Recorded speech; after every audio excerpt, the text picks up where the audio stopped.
Bonjour, je me présente, je suis Tal Fenech, je travaille au bureau des douanes de Rishon LeZion.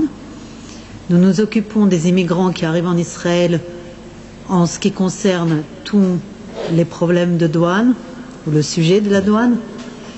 Dans cette conférence, je vais vous donner des informations un peu générales qui sont très utiles quand vous arrivez en Israël en tant qu'immigrant. Les choses sont beaucoup plus simples qu'elles étaient dans le passé. Une fois que vous recevez votre Teudat Olé, oui, le petit livret que vous recevez en tant qu'immigrant, que nouvel immigrant, la première chose que vous pouvez faire, qui ne prend pas beaucoup de temps et qui est très simple, c'est envoyer un fax à la douane qui est proche de l'endroit où vous allez habiter. Et à ce moment-là, le fonctionnaire qui reçoit la photocopie de votre livret va ouvrir un dossier sur l'ordinateur. Tout se fait aujourd'hui par informatique. Et donc, vous commencez vos droits à la douane. Quels sont ces droits dont je parle en tant qu'immigrant? En fait, la première chose qui est importante à détailler, c'est le droit d'importer de l'étranger. Si vous voulez apporter avec vous vos affaires personnelles, vous pouvez le faire dans un container ou tout simplement des cartons. Vous avez le droit, en tant qu'immigrant, d'avoir une détaxe. Quand vous importez, par exemple, vos ustensiles de cuisine, les vêtements, les livres, les meubles, les instruments de musique, les appareils électriques et les appareils électroménagers. Quand il s'agit d'appareils électriques et électroménagers, vous avez le droit d'importer un de chaque type. Ce qui veut dire, par exemple, un réfrigérateur, une cuisinière, une machine à laver, un sèche-linge, etc. Tout ce que vous avez besoin, en fait, dans votre maison, dans votre appartement. Vous avez le droit aussi d'importer 2 télévisions et 2 ordinateurs. Quelles sont les conditions, en fait, pour recevoir cette détaxe? Ce n'est pas une détaxe de France, c'est une exemption de taxe à l'entrée en Israël. La détaxe de France se fait en France. Nous parlons des taxes d'Israël. Donc les conditions, d'abord, les droits sont par famille. La deuxième condition, c'est que vous pouvez envoyer vos effets personnels par 3 envois au maximum, que ce soit un container ou que ce soit des petits bagages. C'est exactement pareil. À chaque fois que vous envoyez quelque chose en Israël, c'est considéré comme un envoi. Vous devez prouver à la douane, à l'entrée de vos effets personnels, que vous avez une habitation autonome. En fait, vous présentez un document disant que vous êtes propriétaire d'un appartement ou en location à votre nom. La période de ces droits est de 3 ans. N'oubliez pas, c'est une longue période qui vous permet de bien vous organiser. Vous n'êtes pas obligé de faire ça les premiers temps, vous avez beaucoup de choses à faire.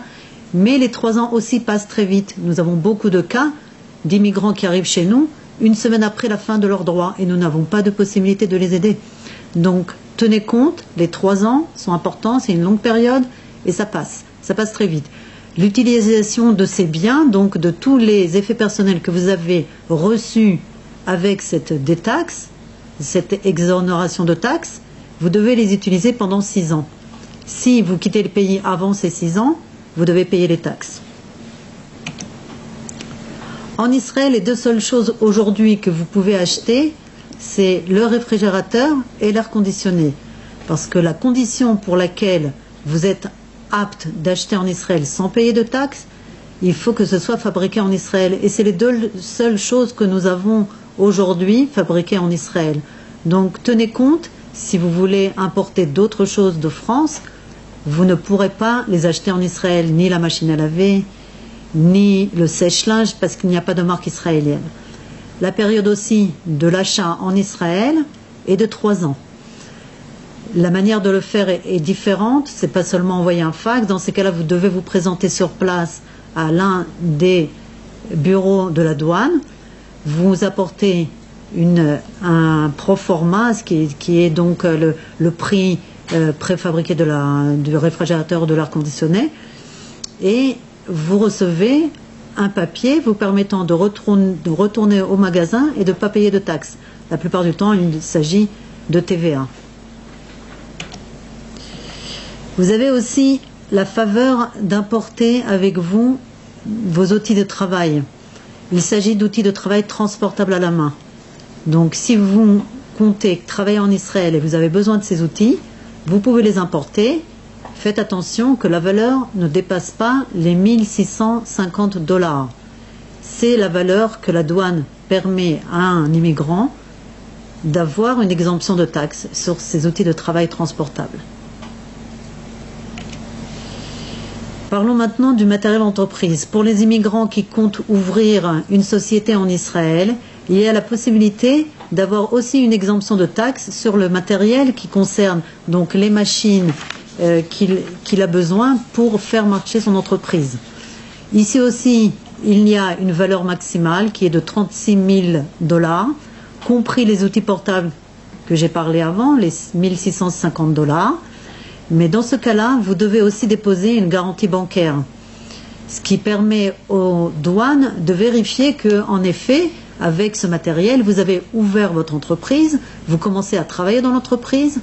Tout d'abord, vous devez être propriétaire 50% de l'entreprise. Vous pouvez travailler avec une copropriété, mais vous devez être vous-même à 50% propriétaire dans l'entreprise. Vous devez travailler dans l'entreprise et le matériel que vous recevez sans payer de taxes doit évidemment être utilisé dans l'entreprise. La période d'utilisation est de 5 ans. Vous ne pouvez pas vendre ce matériel après avoir reçu une exemption de taxes avant ces 5 ans. Et aussi, la condition aussi que ce ne soit pas ni des véhicules à moteur, ni des matières premières. L'importation de colis postaux, vous avez aussi une possibilité de recevoir des paquets par la poste, non pas seulement un container par la mer et non pas par voie aérienne. Vous recevez un colis postal de l'étranger à votre nom. S'il s'agit tout simplement de vêtements, compris aussi des chaussures, vous pouvez le recevoir. Il ne sera pas considéré comme les 3 envois dont j'ai parlé avant, au début de la conférence. Il sera en plus. Et il y a aussi une possibilité de l'envoyer 30 jours avant votre arrivée en Israël, jusqu'à 3 mois, les 3 premiers mois où vous êtes immigrant, où vous arrivez en Israël. Si le colis contient des articles ménagers, un ordinateur, évidemment un colis postal, on ne peut pas tellement envoyer beaucoup de choses, mais de toute façon, s'il s'agit d'appareils électriques, vous ne pouvez pas avoir en plus de ces 3 envois. Il sera considéré comme un des 3 envois dont j'ai parlé avant.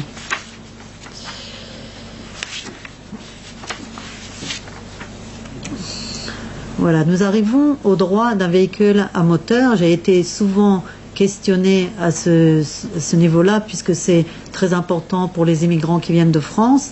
Vous avez possibilité d'importer votre véhicule à moteur de France ou de l'acheter en Israël une fois que vous êtes immigrant. Si vous achetez votre véhicule en Israël, la procédure est beaucoup plus simple. Il suffit de se présenter dans un des concessionnaires de voitures, de choisir le type de voiture qu'on veut acheter, de présenter son livret d'immigrant, de nouvel immigrant, la Teudat Olé, et le concessionnaire vous dit le prix que vous devez payer en tant qu'immigrant. Quel est en fait votre quel est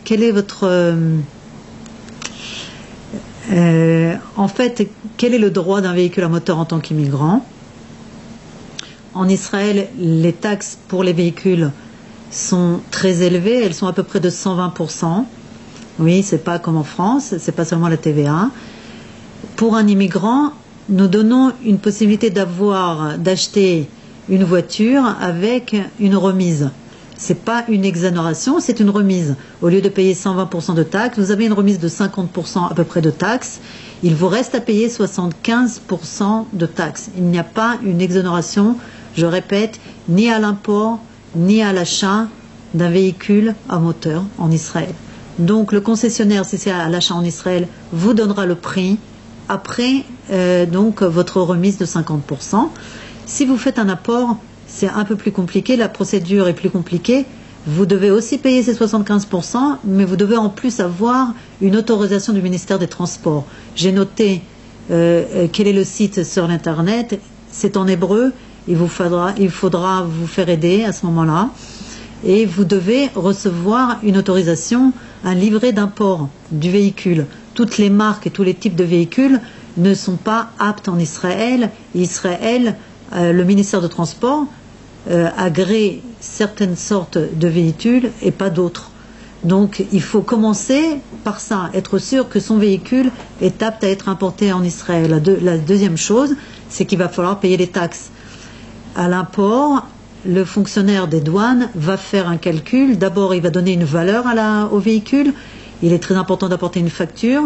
La valeur actuelle de la voiture, si elle n'est pas neuve, évidemment, elle perd de sa valeur. Donc, on en tient compte aux douanes. Mais on doit aussi rajouter les frais de transport et l'assurance. Et à partir de ça, on fait le calcul des 75% de taxes que vous aurez à payer quand vous arrivez en Israël avec la voiture. Les conditions pour recevoir cette remise, il faut avoir absolument un permis de conduire de France. C'est très important. Si vous voulez recevoir cette remise, vous ne pouvez pas faire votre alia sans permis de conduire. Vous perdez votre droit de remise pour un véhicule à moteur. Donc faites en sorte, si vous avez déjà une date d'alia en Israël, de faire d'abord votre permis de conduire en France et ensuite faites votre alia, puisque c'est une des conditions. On vérifie que le permis de conduire n'est pas non plus d'Amérique ou de n'importe quel endroit, il est de France, le pays où vous faites votre alia. Donc le droit d'un véhicule est pour une famille aussi dans ces cas-là, et il est aussi 3 ans à partir de la date où vous êtes immigrant. Et je crois que j'ai parlé de tout au niveau du véhicule, à l'achat et à l'import. Vous ne pouvez pas aussi, ah oui, ce qui est important à savoir, vous ne pouvez pas vendre ce véhicule avant 4 ans. Si vous voulez vendre à un autre immigrant avant ces 4 ans, c'est possible. Il faut venir à la douane et faire le changement de propriétaire. Si vous voulez vendre au marché israélien, il faudra payer le solde des taxes.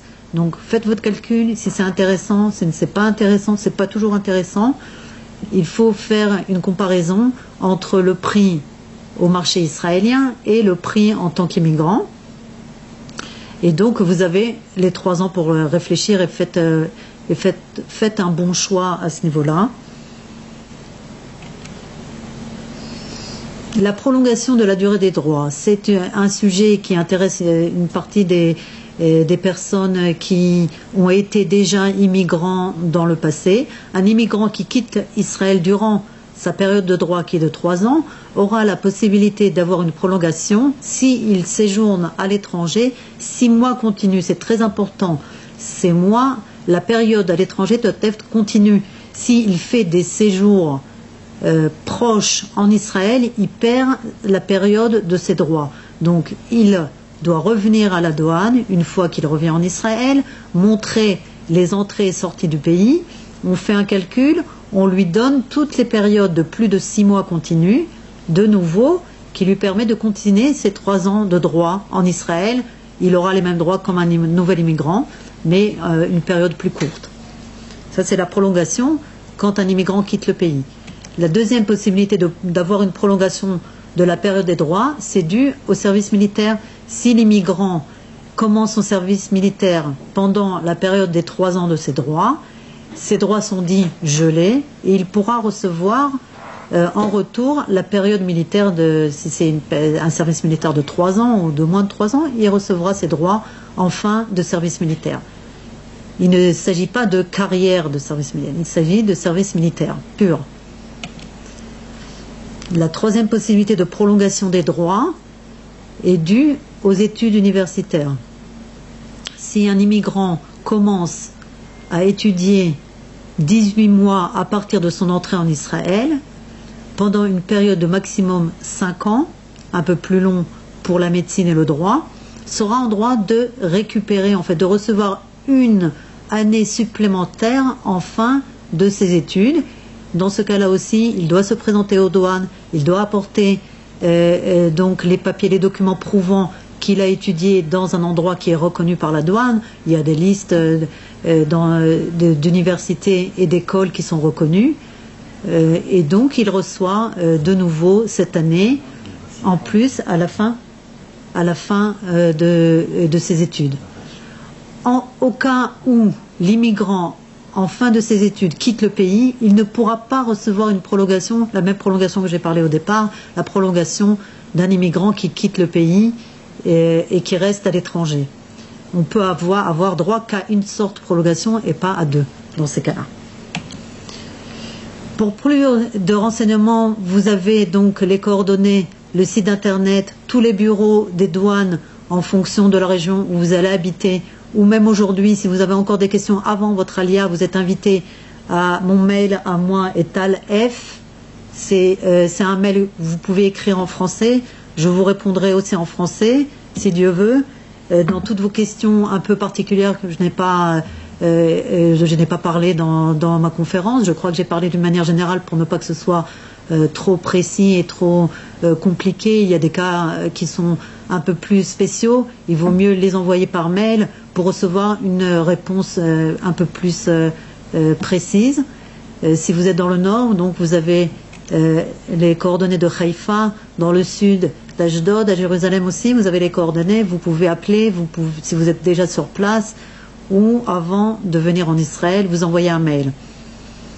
Voilà, je crois que c'est le tout. Merci pour votre attention. En tout cas, j'espère que je vous ai donné une grosse partie et vous répondu à vos questions, les questions que vous vous posez à ce niveau-là. Merci et on sera heureux de vous voir auprès de nous en Israël. Toujours, je vous répète, aujourd'hui, vous n'avez pas besoin de vous présenter physiquement aux douanes. Vous envoyez un fax ou un mail au bureau de la région la plus proche et vous êtes immédiatement enregistré sur l'ordinateur. Tous les ordinateurs des douanes sont liés et donc vous commencez à utiliser vos droits. Donc on va donner la possibilité à... mais je crois qu'il n'y a que Moshe qui est avec nous. Hein? Il n'y a que Moshe qui est avec nous. רק משה איתנו? ניתן לו אפשרות אם הוא רוצה לשאול שאלה, כי אני כבר סיימתי את ה... יש עוד מישהו? מי שרוצה יכול לשאול שאלות. Est-ce que vous avez des questions, s'il vous plaît, à poser? Oui, merci pour ces informations. Moi, j'ai juste une petite question par rapport à l'import des équipements électroménagers et ordinateurs. Oui. Vous nous avez indiqué qu'on avait droit à 2 ordinateurs par foyer. Oui. D'abord, qu'est-ce qui se passe si on en a plus à la maison? Moi, je suis informaticien et j'ai pas mal d'ordinateurs. Il n'y a pas de problème, vous payez des taxes sur les ordinateurs en plus. Il n'y a aucun problème. Et ce sont sur les ordinateurs neufs ou les ordinateurs même d'occasion? Pareil, c'est pareil, que ce soit neuf ou d'occasion, étant donné que c'est un import de l'étranger peut être usagé ou neuf de la même manière. Vous êtes détaxé. Sur un ordinateur d'occasion, il y a une estimation de sa valeur qui est faite. Et la valeur va être évidemment moins forte et il est conseillé, évidemment, si vous avez un ordinateur neuf ou 2 ordinateurs neufs et le 3e qui est usagé, il vaut mieux évidemment payer les taxes pour l'usager et utiliser vos droits pour les 2 neufs. C'est un conseil. Le tout, est-ce qu'il est avantageux aussi d'importer un ordinateur qui est déjà usagé?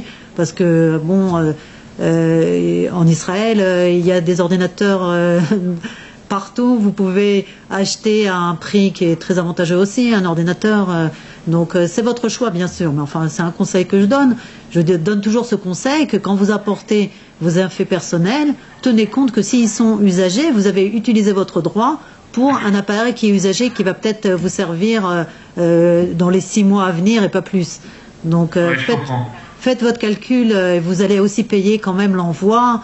Vous allez payer l'assurance. Il y a tous les frais qui n'ont rien à voir avec les douanes, mais que vous devez aussi payer. Donc, faites votre calcul et réfléchissez avant d'envoyer des appareils qui sont déjà usagés. Ok. Il y a d'autres questions? Non, c'était bon. Oui.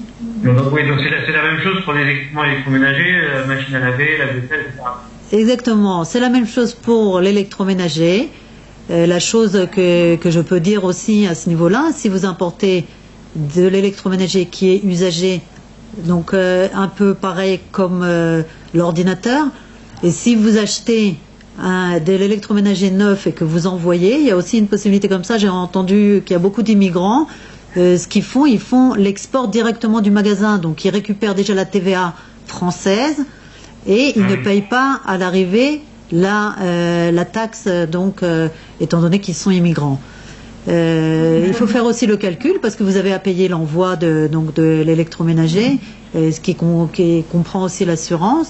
Est-ce que c'est avantageux? Vous avez peut-être aussi le problème de garantie, hein, parce que il faut régler ça avec le magasin. Est-ce que vous avez un magasin qui correspond en Israël, qui peut vous donner le service après-vente? C'est pas sûr.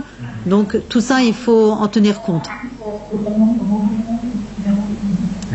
D'accord. Ok. Ok. Mais enfin, si vous avez un container et que vous voulez faire rentrer tous vos effets personnels à l'intérieur et que vous avez quelque chose qui vous est important, que vous ne trouvez pas en Israël, évidemment, vous pouvez faire votre choix et l'importer. Vous êtes exempté de taxes à l'entrée en Israël en tant qu'immigrant. Ok. Ok. D'autres questions? Pour moi, non, c'est bon, je vous remercie, tout est clair. Ok, alors bonne chance. Merci. C'est un petit. Donc, je vous dis au revoir. Merci pour votre attention. Et puis, bienvenue en Israël. Nous sommes là pour vous recevoir avec un grand sourire et les bras ouverts et Chag Sameach. Merci, Chag Sameach. Merci à vous.